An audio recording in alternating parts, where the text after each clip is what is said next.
Good afternoon, students. Our topic for today is inverse mapping or function. This is the last part of the chapter relations and functions. From here, a 4-mark question usually comes for your HS exam, so please pay attention. Okay. Now, what is inverse mapping? Let us try to understand with the help of this example. Suppose I have a set A and I have a set B. Inside set A, there are some elements A, B, C and D, and inside set B, there are some elements 1, 2, 3 and 4, and F is a mapping from A to B. Okay. Now, I am assuming that F is 1 to 1. For F to be 1 to 1, you know that every element of A has to have an image in B. So, every element of A has a unique image in B. You can see that. So, I can say F is 1 to 1. Now, also that each element of A has a unique image in B. No element has got 2 images in B. So, in that case, can I say that F is onto also? Yes. So, it is clearly seen that F is 1 to 1 and F is onto. Right? So, in this case, I know F is a bijective mapping. Yes, your F is a bijective mapping. Now, if this happens, F is a mapping from A to B and F is bijective. Then we say that F inverse exists. Okay? What is F inverse? F inverse is a mapping from B to A. Right? F inverse is a mapping from B to A, and it will be defined if F is bijective. F inverse will not exist if F is not bijective. Clear? Okay, let us see element wise. You can see that A's image is 1, B's image is 2, C's image is 3 and D's image is 4. Then can I write like this? F of A is 1. F of B is 2, F of C is 3 and F of D is 4.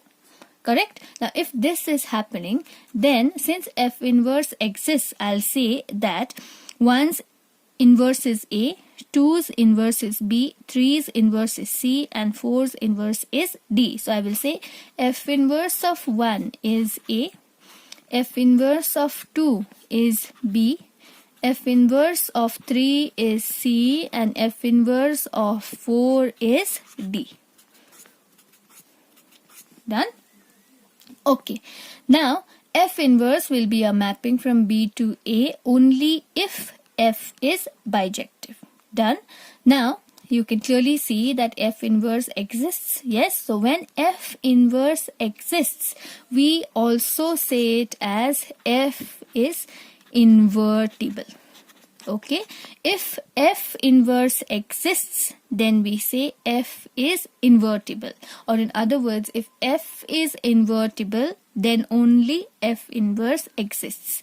F is invertible implies that F inverse exists. So in a question, if you are asked to show that F is invertible, it means that you'll have to prove that F inverse exists. Now, when does F inverse exist? F inverse exists only when F is bijective. That means if you're asked to find F is invertible, show that F is invertible means that you'll have to prove that F is bijective, which will imply that F inverse exists. Clear? Okay. Properties of inverse function. The first one is inverse of a bijective function is unique. You understand the meaning of the word unique, right? Second property is inverse of a bijective function is also bijective. That means if a function is bijective, then its inverse is also bijective. Obviously, a function needs to be bijective for its inverse to exist, right? So, the inverse of a function is also bijective. Please remember that. Inverse of a function is also bijective. And F inverse's inverse will be equal to F itself. Okay, F inverse's inverse will be equal to F itself. This is an important relation. Please remember this one. Okay, property number 3 says if F is a mapping from A to B and F is bijective, then F inverse of F will be equal to the identity mapping A, and F of F inverse will be equal to the identity mapping B. Property number 4, if F is a mapping from A to B and G is a mapping from B to C, and F and G are both bijectives, then G of F will be a mapping from A to C, which will also be bijective, and G of F's inverse will be equal to F inverse of G inverse. Got that? G of F's inverse will be equal to F inverse first of G inverse. Another important relation to remember. Please remember this one. Okay, property number 5. If A be a non-empty set and F is a mapping from A to A, G is also a mapping from A to A, and G of F is equal to the identity mapping and F of G is also equal to the identity mapping, then we say that F and G are both bijectives and G will be equal to F inverse. Okay, G will be equal to F inverse. Is that clear? If both of these are equal to the identity mapping A, then F and G are bijective functions and G will be equal to F inverse. Okay, let us understand the inverse of a mapping with the help of this example. Okay, this example says state with reasons whether the following functions have inverse. Find F inverse if it exists. You'll have to check whether F inverse exists, and if you find that F inverse exists, you will have to find F inverse. Done? So first step, check if F inverse exists. F inverse exists means you will have to prove that F is bijective. Correct? If F is bijective, then only F inverse exists. We know that, right? So we are going to prove that F is bijective first, right? Now once your F inverse exists, you are going to find this F inverse. Okay, let us get on to the first part with part 1. Here you are given F is a mapping from the set 1, 2, 3, 4 to the set 10. F is a mapping from 1, 2, 3, 4 to 10. So if I write it in the form of a diagram, you will have, suppose this set is A and this set is B. So if your set A to set B. In your set A you have 1, 2, 3, 4, and in your set B you have got 10, and F is a mapping from A to B. Correct? Now the ordered pairs given to you are 1, 10. That is 1 is mapped onto 10. 1 is mapped to 10. 2 is mapped to 10. 3 is mapped to 10. And 4 is also mapped to 10. So every element in A has an image in B, but that image is not unique. Correct? So in this case, it is not a one-to-one mapping. From the diagram itself, you can see that F is not one-to-one. So we will say, since F is not one-to-one, of course it is not bijective. Therefore, F inverse does not exist. Clear? Okay. Part 2. In part 2, again, you are given that F is a mapping from the set 5, 6, 7 to the set 1, 2, 3, 4. Let us see what this does to you. Suppose your set A and set B are there. In set A, you have got elements 5, 6 and 7. And in set B, you have got elements 1, 2, 3 and 4. And the combinations given to you are 5 is mapped onto 4. So 5 is mapped onto 4. 6 is mapped onto 3. Here 7 is mapped onto 2. Can you see that? But what happened? 1 is left. Correct? Now every element in A has got a unique image in B. Every element of A has an image in B, and each of these images are unique to one another. That means that F is 1 to 1. First rule is fulfilled. Now let us check the second one. For second rule is F needs to be onto. Now for F to be onto, every element in B should have at least one pre-image in A. Right? Every element in B should have one pre-image in A, but then you can see 1 doesn't have a pre-image in A. You can clearly see that, right? 1 doesn't have a pre-image in A. That is why f is not onto. If you want to say it in another way, for a function to be onto, there is one more rule that we can think of. It is range of f should be equal to codomain of f. This is the rule, isn't it? For a function to be onto, range of f must be equal to the codomain of f. But over here, this is your range, this is your codomain. You can clearly see that range is not equal to the codomain because 1 is left out. That is why we will say f is not onto. Done. You can use this rule or you can use the previous one saying that every image in B must have a pre-image in A. Done? Okay. So since f is not onto, I will say f inverse does not exist. Okay. Part 3. In part 3, you are given f is a mapping from 2, 3, 4, 5 to the set 7, 9, 11, 13. So your set A contains 2, 3, 4, 5 and your set B contains 7, 9, 11 and 13. So what are your combinations? 2 is mapped onto 7, 2 is mapped onto 7, 3 is mapped onto 11, 4 is mapped onto 13 and 5 is mapped onto 9. You can see over here that each element of A has got a unique image in B. So that means F is 1 to 1. Every element in B has got at least one pre-image in A. That means F is onto. Since F is 1 to 1 also, F is onto also, then I can say that F is bijective. So if F is bijective, it implies that F inverse exists, right? Now we found that F inverse exists. Now the question said that find F inverse if it exists.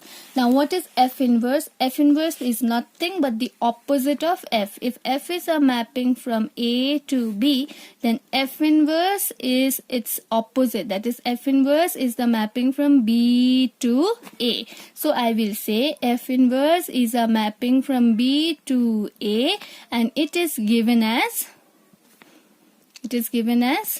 F inverse equals to, what will be the sets? You can say 7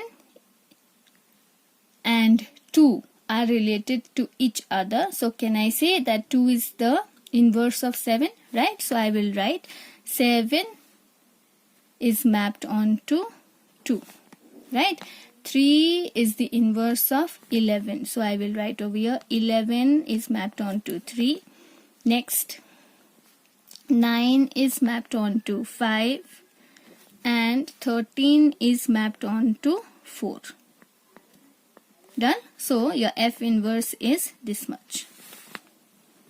Got that? So your F inverse is 7, 2, 9, 5, 4, 11, 3 and 13, 4. Yes, it was very easy for us to find F inverse in this case because no expression was given to you. Direct ordered pairs were given. So if you have ordered pairs, you can solve your answer in this format. Okay, how to find the inverse of a function properly? Yes, first of all, you will have to read your question carefully to find if the question says, show that the function is invertible. Okay, now if your question says, show that F is invertible. Yes, and then it says find F inverse. If this is the case, first of all, what do you have to show? You'll have to show that F is invertible. How will you do that? To show that F is invertible, you'll have to prove that F is bijective.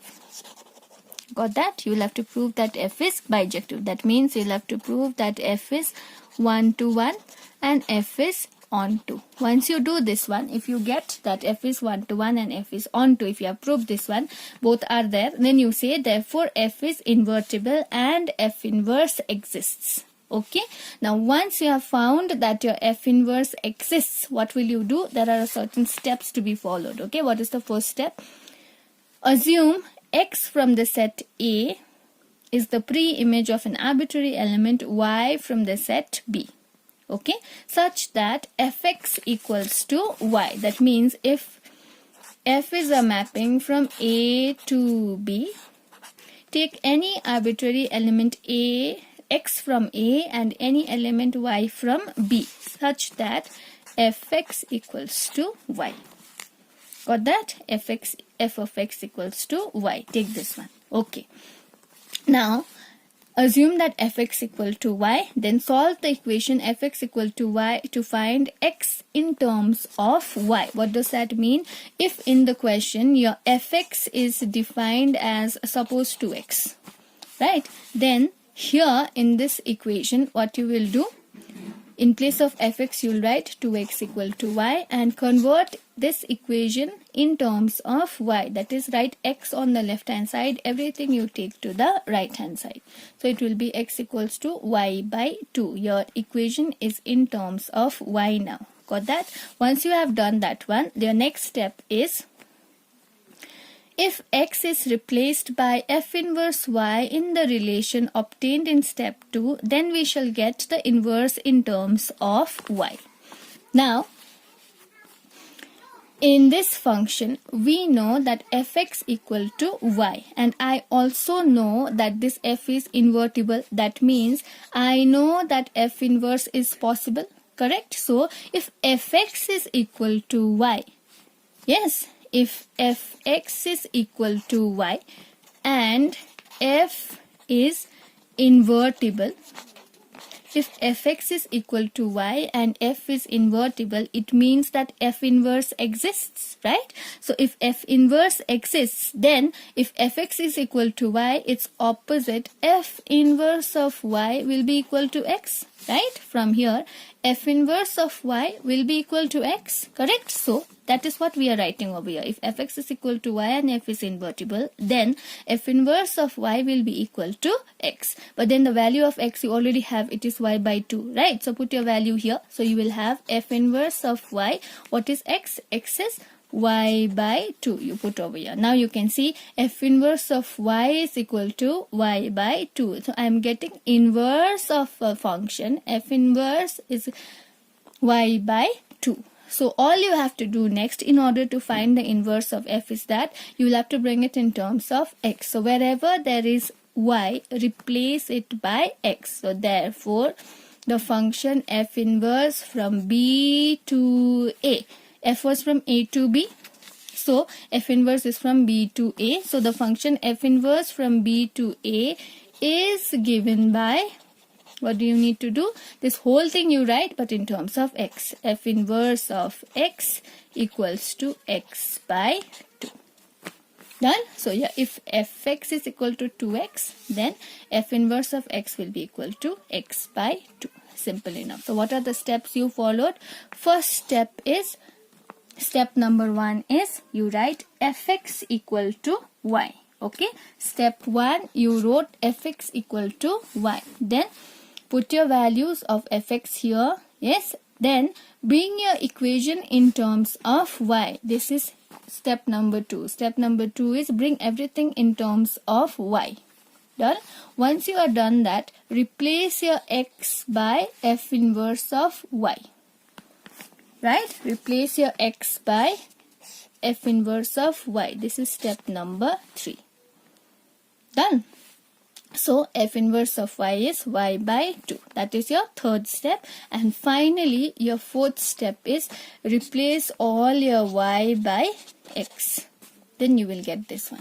Done? So these are the 4 steps of finding your inverse. First of all, fx equal to y. Solve to get equation in terms of y. Replace your x by f inverse of y. Then in the end, get x in terms of replace y by x.